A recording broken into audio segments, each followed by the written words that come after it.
Olá galera do Culturando, sejam bem-vindos à nossa primeira videoaula nessa quarentena que estamos vivendo aí. Espero que estejam todos bem em casa. E vamos aproveitar para estudar, não é verdade? Vamos aproveitar para fazer teatro. E é nessas aulas que a gente vai fazer online, vamos fazer alguns exercícios, vamos fazer algumas atividades também. Mas uma coisa legal que vamos fazer é focar na história do teatro. Em como surgiu o teatro, em toda essa parte que normalmente a gente acaba não focando tanto nas nossas aulas, né? Porque a gente quer fazer teatro, a gente quer fazer os exercícios, improvisar e tudo mais. Então aqui vamos aproveitar esse tempinho para focar um pouco mais na história do teatro, tá bem? Então, antes de mais nada, eu quero que todo mundo dê uma alongada, dê uma respirada, se concentrem, que lá vem história. E para começar, vamos começar do começo. Na verdade, vamos começar do começo da história do teatro que nós chamamos de teatro ocidental. E o começo do teatro ocidental, ele começa na Grécia. Não sei se vocês já ouviram falar do teatro grego, da tragédia, da comédia, e a gente vai falar um pouquinho disso daí. Na verdade, o teatro ele surge na Grécia, mais ou menos no ano de 550 a.C. Muito tempo atrás, hein?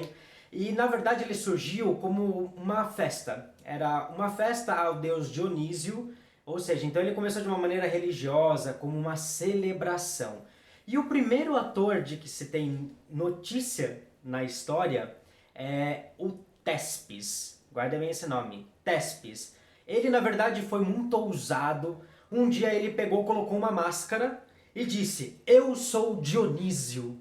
E todos ficaram assustados com aquilo, porque como que um mero ser humano poderia se comparar a um deus? E aí dizem que aí é a origem do teatro.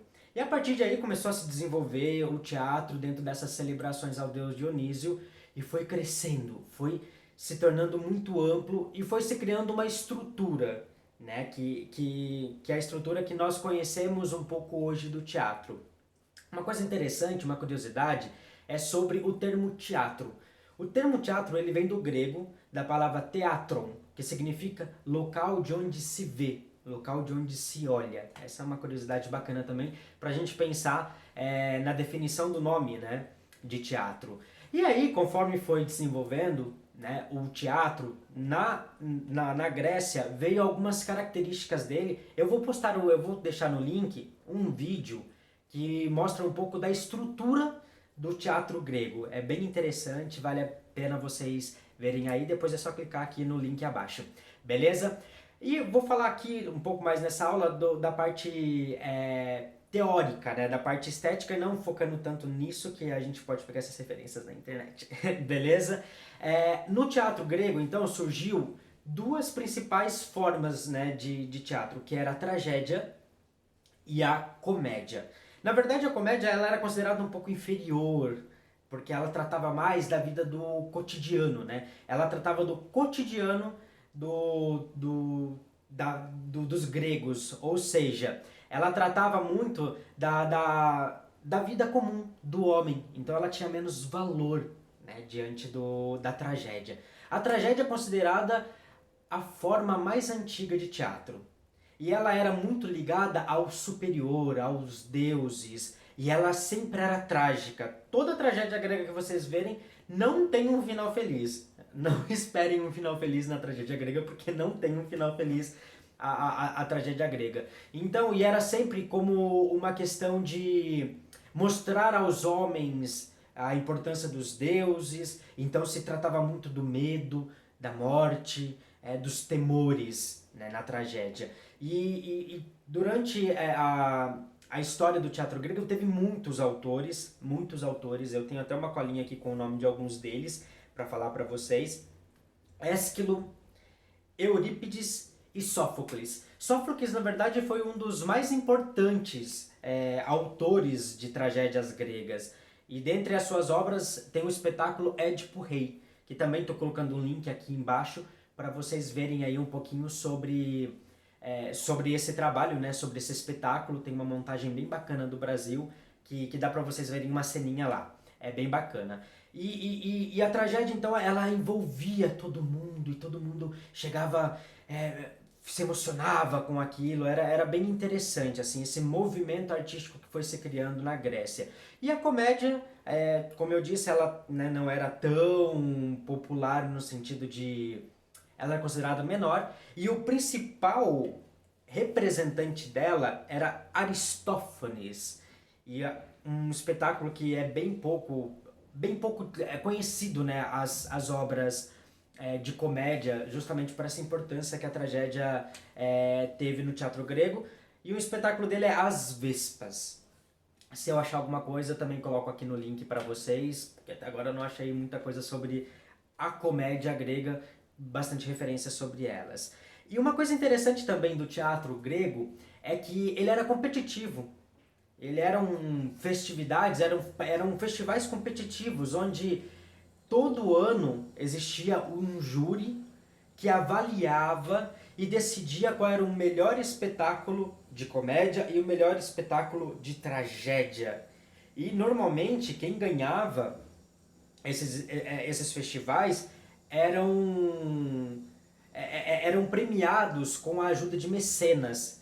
Antigamente, mecenas normalmente eram pessoas que investiam para que os artistas, para que os atores escrevessem seus espetáculos e montassem os seus espetáculos. Podemos comparar um pouco isso com as leis de incentivos que temos hoje, né, no país, que incentivam, né, que financiam, ou um patrocínio de uma empresa que financia os espetáculos. Basicamente era isso que acontecia com os mecenas.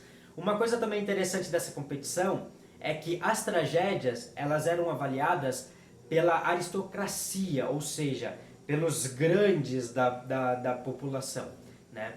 Já as comédias eram avaliadas por meros mortais, como eles avaliavam. Não tinha tanto esse foco, como eu disse, nessa inferioridade que a comédia tinha diante da tragédia no teatro grego.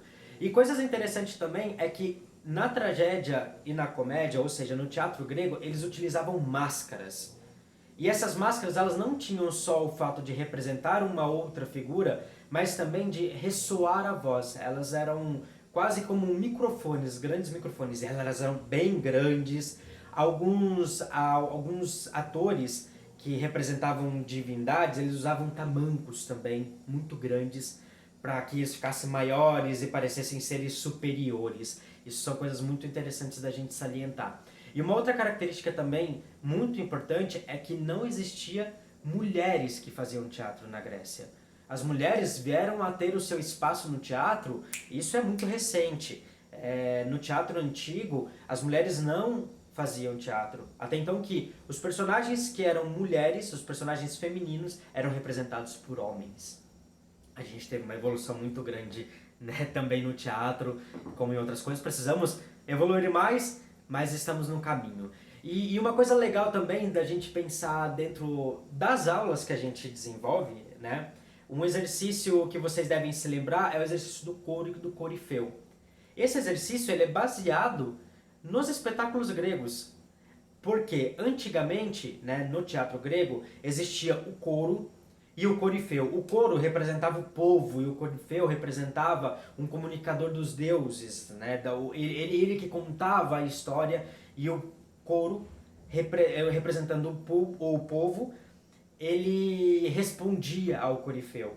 Então é interessante a gente ver também que os exercícios que nós fazemos, eles têm toda essa ligação histórica, né, com o teatro. Eu vou deixar outros links aqui também nos comentários, né, do vídeo, para que vocês possam entrar lá e pegar mais informações. Eu vou deixar um texto bacana lá também, que fala mais, complementa um pouco mais o que eu estou falando nesse vídeo, e alguns outros vídeos para vocês entenderem um pouco mais como é o teatro grego.